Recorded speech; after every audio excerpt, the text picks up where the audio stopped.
So when she first started playing that song, I just felt tears kind of well up. That's our nation's pastor, and with his recent passing, it was just so beautiful to sing that song. It was about the time that Billy Graham started his ministry. He started his ministry all the way back in the 1930s. Did you know that? He became a pastor at age 23 and pastored a church for a short period of time, and then after about 10 years, he then began his ministry. And at the time he began his ministry in the 1930s, some mainline churches had begun embracing ideas of the Enlightenment. Now, how many of you know about the Enlightenment? You history buffs, you philosophy buffs. It's the Enlightenment. It was in the early part of the century when we started getting all these ideas that flowed out of the Reformation, that flowed out of that period of time when we discovered the earth was round. And so science kind of just took wing, and there was a lot of scientific advancements. People were enthralled with science. It was an age of reason, that people were moving away from superstition. And there was lots of change in the world. Philosophical ideas from Europe flowed into the seminaries in the Northeast in America, and the development of modernism ensued. You've heard of modernism.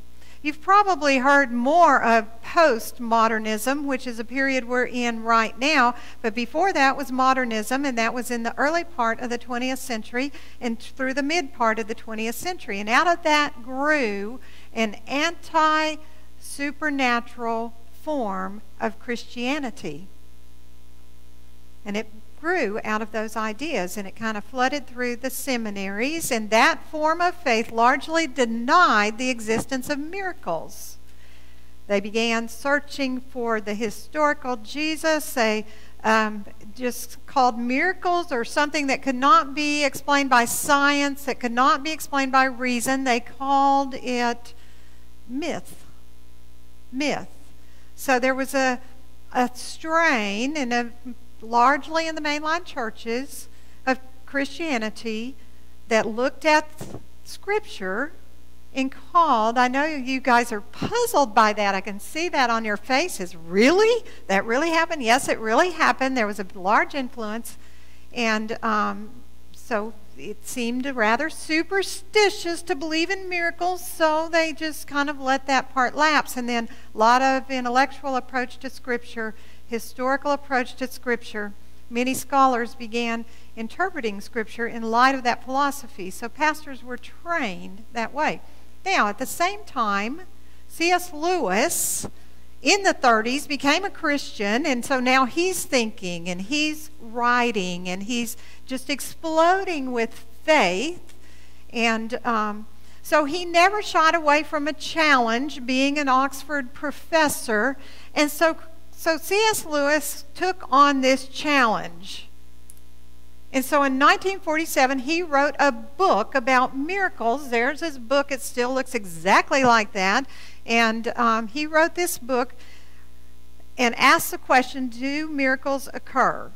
He wanted to help people consider the philosophical questions of the supernatural. And so he had a thesis, and here's his thesis. It was that just because we cannot reason them out or prove them scientifically, does not mean miracles do not exist.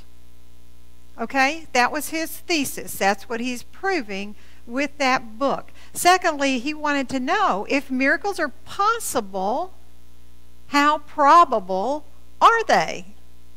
He suspected that they're very probable. And so that whole book talks about that we might find that miracles are quite prevalent depending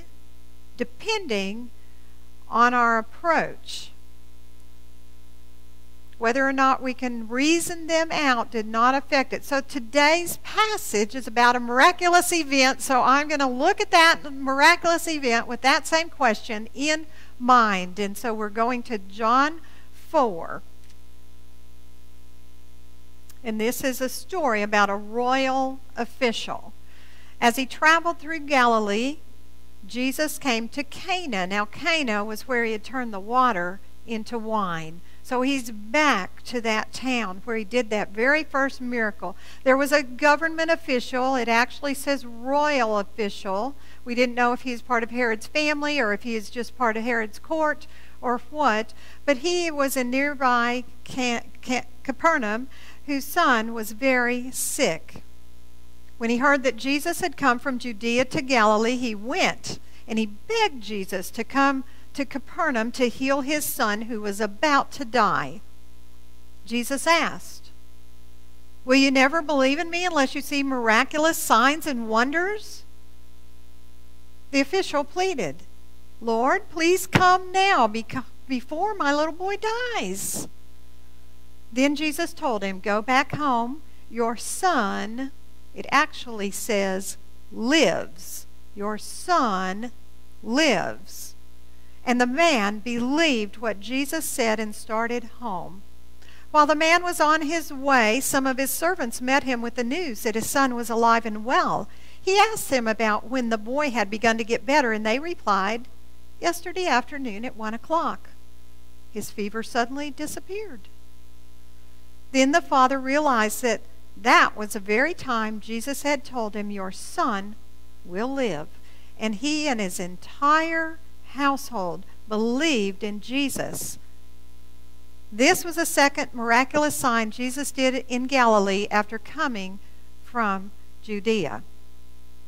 The word of the Lord. So, before we start getting into how you respond to this story, we want to look at this strange statement that Jesus made. He said, "Unless you see signs and wonders, you will not believe." Boy, that's kind of like a harsh statement there. Unless you see signs and wonders, you will not believe. Well, if he said that to you, would you be discouraged? I would. It's a strange statement. Is Jesus suggesting that the royal official is from the show me state, which my father is from? Who knows what state that is? We all know those Missourians. They're devoted to simple common sense, okay? Nothing else. Don't mess with me about miracles. Just show me. Perhaps Jesus thinks the guy's a naturalist. The natural is what springs up or comes forth on its own accord. It happens without our effort. It happens without anything outside of it. So let's see some examples of natural. Are those teeth natural or are they dentures? That's the difference. For the natural ones, grow in the mouth. We don't have to make her fit them. Here's another statement. A dog in his natural state is covered with fleas. That's what's natural. A dog's going to be covered with fleas unless you have soap and water and flea powder. And even still, my dogs always were covered with fleas no matter what. I don't know. Okay, here's another one. And you've probably said this. I love to get away from the city and the concrete to go out in nature where there's nothing man-made. Have you ever said that? Sure. Here's another one. It may have been wrong to kiss her, but it was natural. The natural kiss is not compromised by morality or cultural inhibition. I don't think there's any of that, is there? Okay, so naturalists can believe in God. It doesn't mean you don't believe in God if you're a naturalist. But their God does not stand outside of the world, outside the system of the way things are. It doesn't exist, that God doesn't exist outside on his own or take his own action which affects the natural. Okay, so that God would be considered within nature or simply a part of the world, not have any power outside of it. Now, is that clear? A naturalist God is not going to have any power that interjects in. It's just going to be part of nature, part of the way things naturally happen. Okay? That's a naturalist. Now, the supernaturalist believes there's another system outside of nature from which nature originates. Okay? So it's a higher system. It's outside. While nature may operate as designed by that system, outside of it, without the system's interference. In other words, the sun comes up every day, the seasons change, the system can operate without supernatural direct intervention constantly, every moment. It could also be that the designer, God, which is outside, may occasionally come into the system and cause a miracle. Does that make sense now? Is it clear, the difference between the natural and the supernatural? So was a man a naturalist or a supernaturalist? What do you think? Did he believe in spontaneous miracles? What do you think? We have a yes. Okay. Now,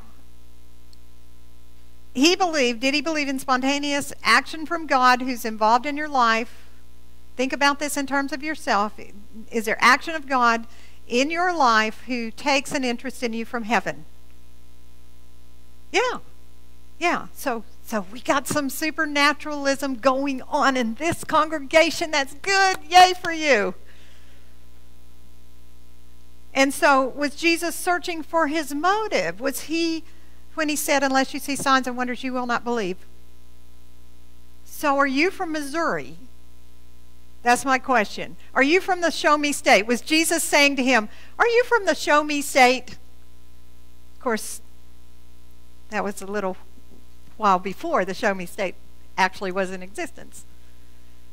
Well, no, I would say you guys got it right. The guy seems pretty convinced of the possibilities of miracles. So now let's make it personal about you. What about you? Are you inclined to be a naturalist or a supernaturalist? That's the big question, isn't it? That's the big question of this sermon. Are you a naturalist or a supernaturalist? Or perhaps at this point you're just confused. I wrote it and I was confused. So you might be confused because you prayed for miracles and they didn't happen. You prayed for healing for somebody and it didn't happen. Right? That could confuse you. It confuses me at times. You kind of waver when that happens. You might not have prayed for healing for someone, or you pray hesitantly as a result because you're not sure that healing was a possibility. But think about this. Did you ever, somebody got well and you think, oh, it was just the medicine? Or, well, he wasn't really sick, you know. A kid, when I was a kid, you could take that thermometer, shake it upside down, and make it like, anyway. You know, if you needed to get out of school, there's always a way. So, you might be just, you know, in your head you might struggle. Did the person get better on his own? Or if somebody succumbed and you had prayed for them, that might affect you and might make you waver a little when you pray for healing. Well, I just don't know. I just don't know. And so the royal official, though, was not put off by Jesus's off-putting statement. You know how we can tell? In fact, he became more determined. Sir, come down to my house before my little boy dies. He just totally ignored Jesus when he said that. He didn't get offended. So then, right at that moment, Jesus cuts to the chase and he says, your son will live. Your son lives. Right then. Now, here's the question. Had it been you, would you have believed Jesus and turned around and gone home? It's always good to put ourselves in these stories. Would you? Or would you have grabbed Jesus by the collar and say, you're going with me? I mean, would you have had to see the healing before you believed it. So, here's the second miracle. The first miracle is, of course, that the boy was healed. Here's the second miracle. The man believed and he went. He believed the word that Jesus spoke to him and started on his way. I want to say it exactly as it is. The man believed the word that Jesus spoke to him and started on his way. Wow. He should be applauded. There must have been something really special about Jesus that he was able to do that. Because you know your child to think and be concerned, probably one of the greatest concerns. And so Jesus had this reputation for healing. And then he said something to the man believed and left. However, Jesus didn't heal every person. Nowhere in Scripture does it say Jesus went and he healed every single person that encountered him or that was listening to him. It doesn't say that in Scripture. In fact, every single person dies, and we have to remember that. All the ones that were healed, they died at some point. And in fact, Jesus said this one saying at one time, "Who of you by worrying can add a single hour to his life?"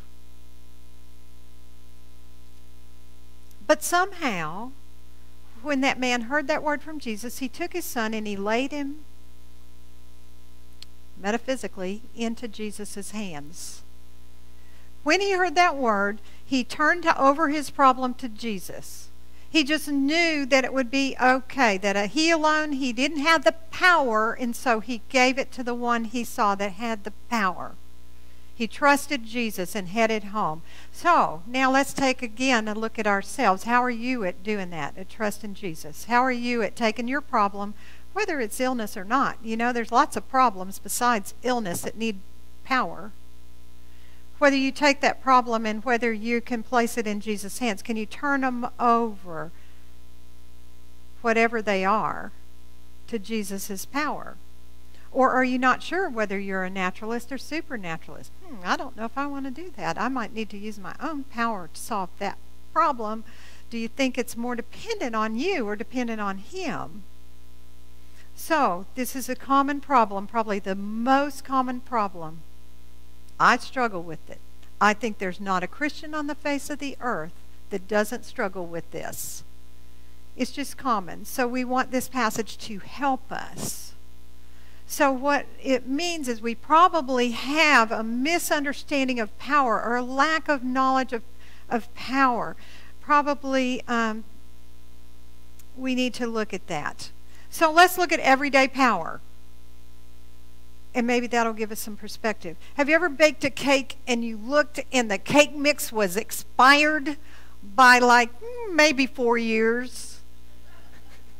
It happens. I'm sad to say. So there's the result. So the power of fresh baking soda and fresh yeast. Have you ever baked bread with expired yeast? Now that is really insulting, because if you're going to go to all that trouble to bake bread and you're using expired yeast, again, I know this by personal experience. When it says expired, it means it. So there's an example of power. Okay, another example is when I go to my hairdresser, I hear about product, and my hair needs product, and it needs mousse, and it needs hairspray. And if you, well, anyway, there's my hair in its natural state. There's power hair. So now, for men, because I know, you guys aren't moussing your hair, those of you that have some. But think about the difference between owning a Corvette. Did you tell me it was a 457 engine versus a station wagon with a bunch of little kids in the back? Which was the story of my husband's life when marriage happened. Oh, did he miss that Corvette? all the things I heard that could be done in a Corvette that cannot be done in a station wagon. Not only that, he said he bought one with a stick shift on the floor thinking that it would still be fun like a Corvette, but it wasn't. I had a Volkswagen once with a diesel engine. It got great gas mileage. I loved driving that car, 47 miles to the gallon. However, I felt a lot like Fred Flintstone every time I had to stop at a stop sign and then get going again. That car didn't last very long. It had no power at all. Now, that's all human power. Now, let's imagine Jesus' power. We just celebrated it. The power of the resurrection, God's power to raise Jesus from the dead, to bring him through a big, huge stone entrance that's sealed to raise him. I saw this picture once at Lady of the Angels Cathedral in Los Angeles, which if you ever go to Los Angeles, you must visit that cathedral. Beautiful art, beautiful tapestry. There was this picture of Jesus being raised from the dead. Now, I saw it for 2 years and then it disappeared forever. I don't know who the artist is. He looked like he was being propelled out of the grave. Grave clothes just streaming off of him, and he was just being propelled. That's the power of God. That's the power of Jesus. There's no power equal to it. Power that brings God into your life in a way that you have no ability to have without Jesus. That's his power. John talks about Jesus' power a lot, and he calls that power signs. Signs. Acts of power from Jesus are signs. They're power or marvelous deeds or remarkable things that happen that indicate God's work in the world.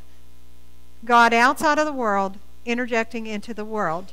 And there are lots of them in the Old Testament. Signs have been things that God does through power, have been called signs all through the Old Testament. Rainbows. I'm giving you a sign. I'll never destroy the earth again by flood. The rainbow's a sign. Blood on the doorpost, a sign of the power. Now, does God have the power to bring or stop rain? Yes. Do we? No, we don't. Did we have the way to save people from Israel out of Egypt?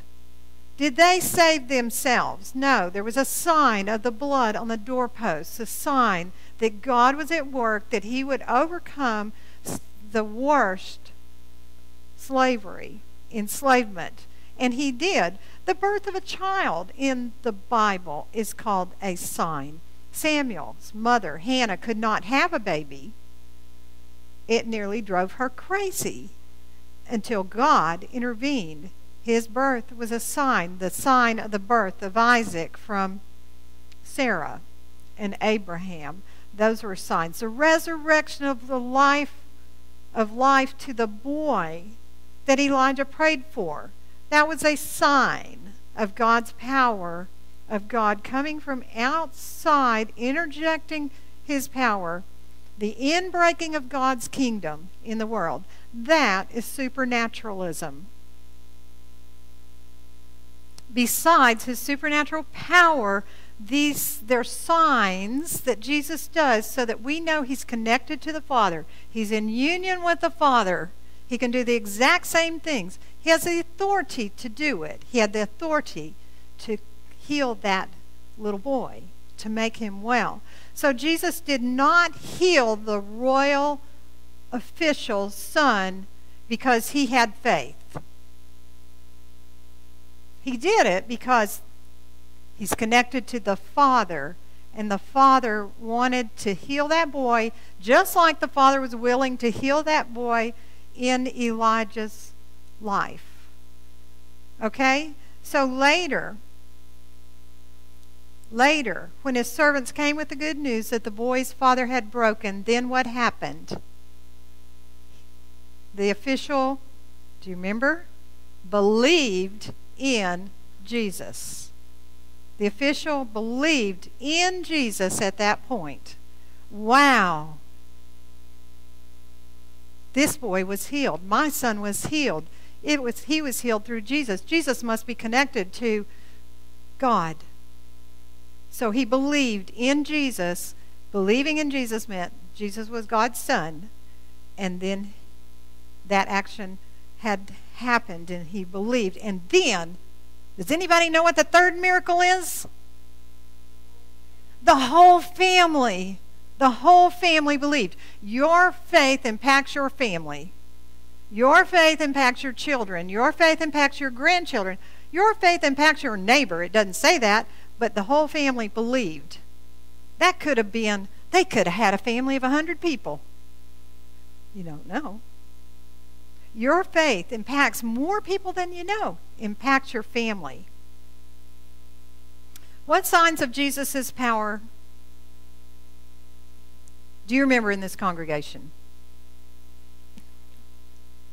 What acts of power do you remember in this congregation in the last few years, as far back as you can remember? Tristan. Okay, what's another one? I can't hear you.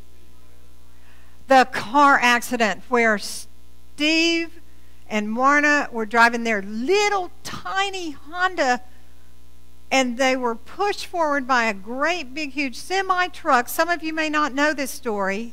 It was on I-20 coming in from Tyler. They're on I-20 and they're driving this little car and had a blowout and their car went that way and then it went that way. I don't think he had a blowout. I don't remember. No, he did, because that's what happened. The car went and came, and here's the semi, and here's their little bitty car down here, and it pushed it a mile down the road.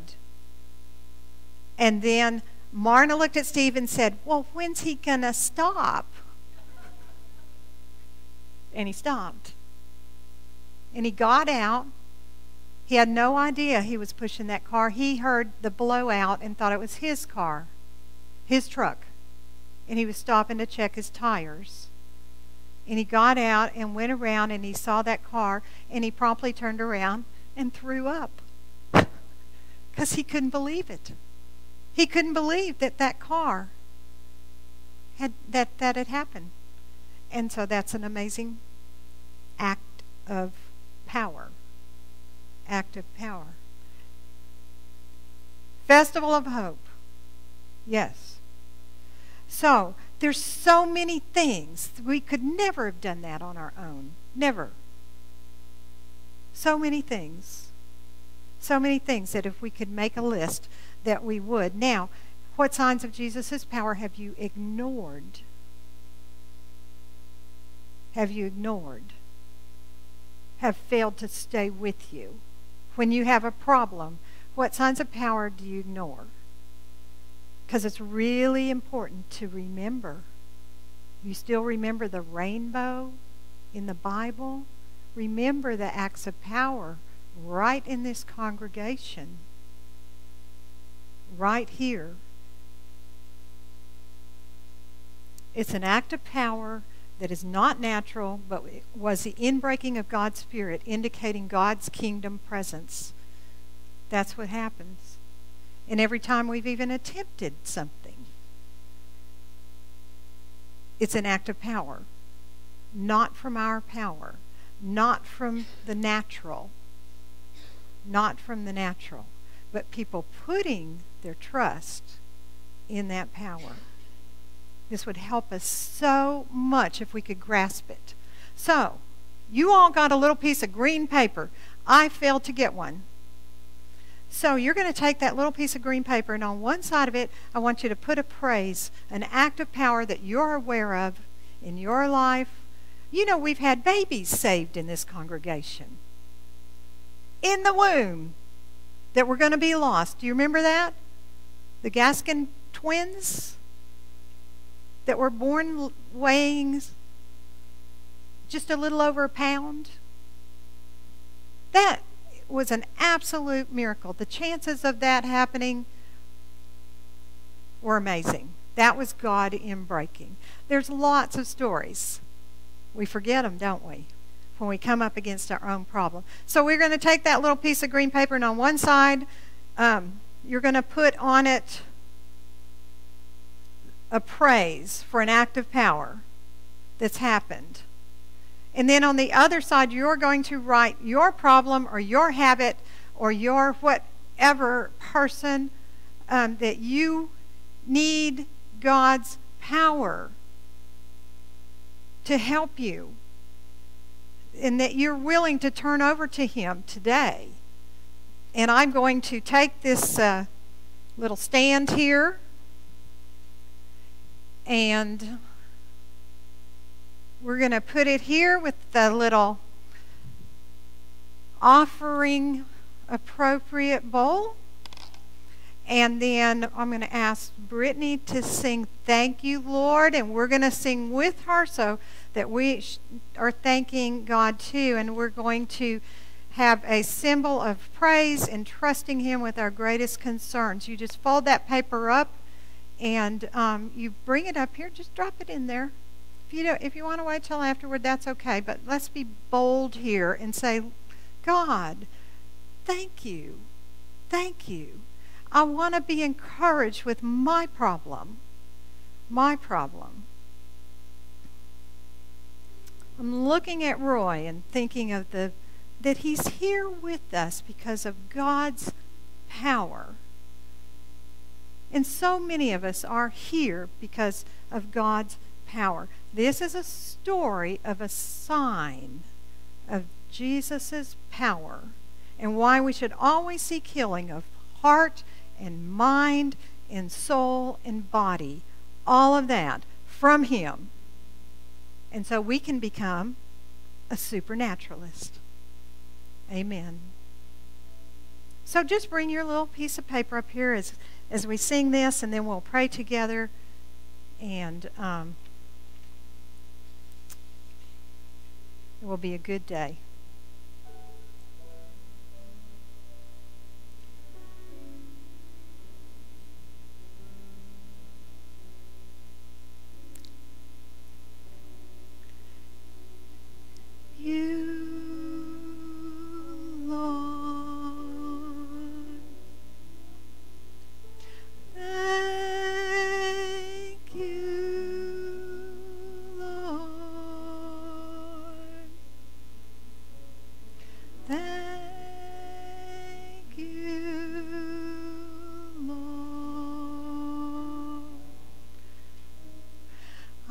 Just want to thank you, Lord.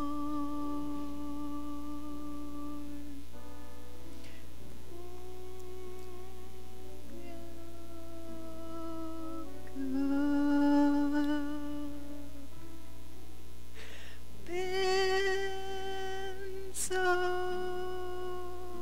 good.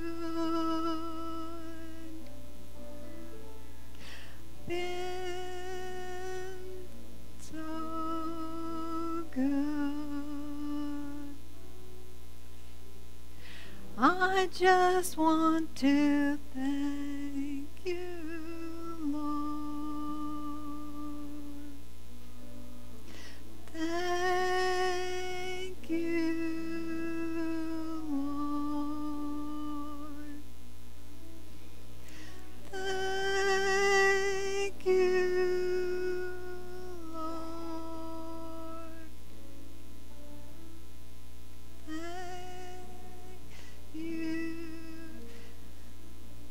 If you need to bring more than one, that's just fine.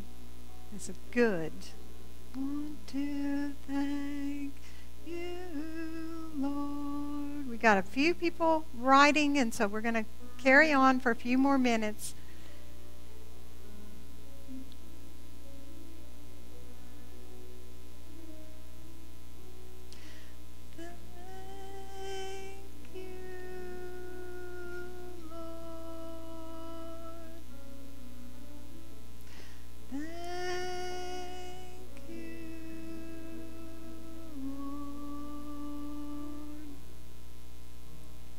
I just want to thank you.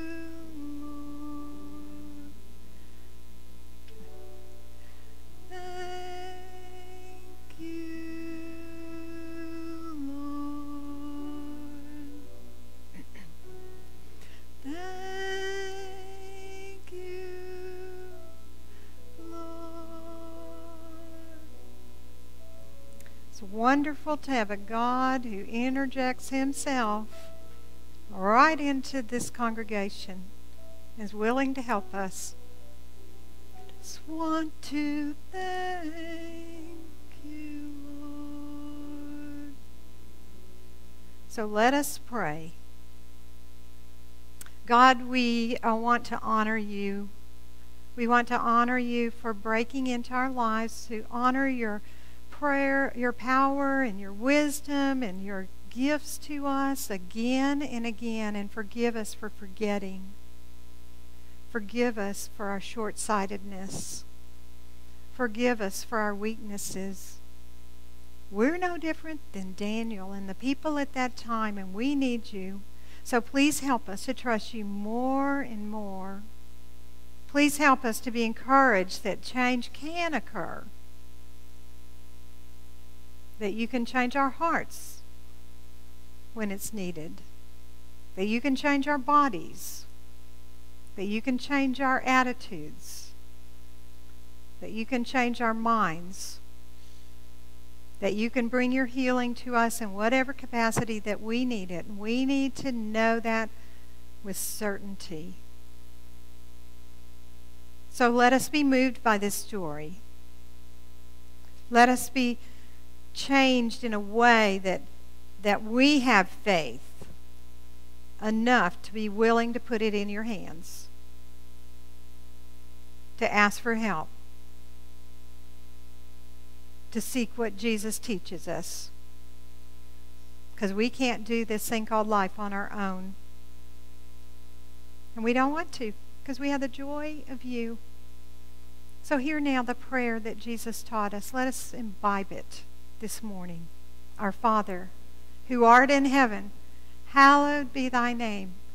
Thy kingdom come, thy will be done on earth as it is in heaven.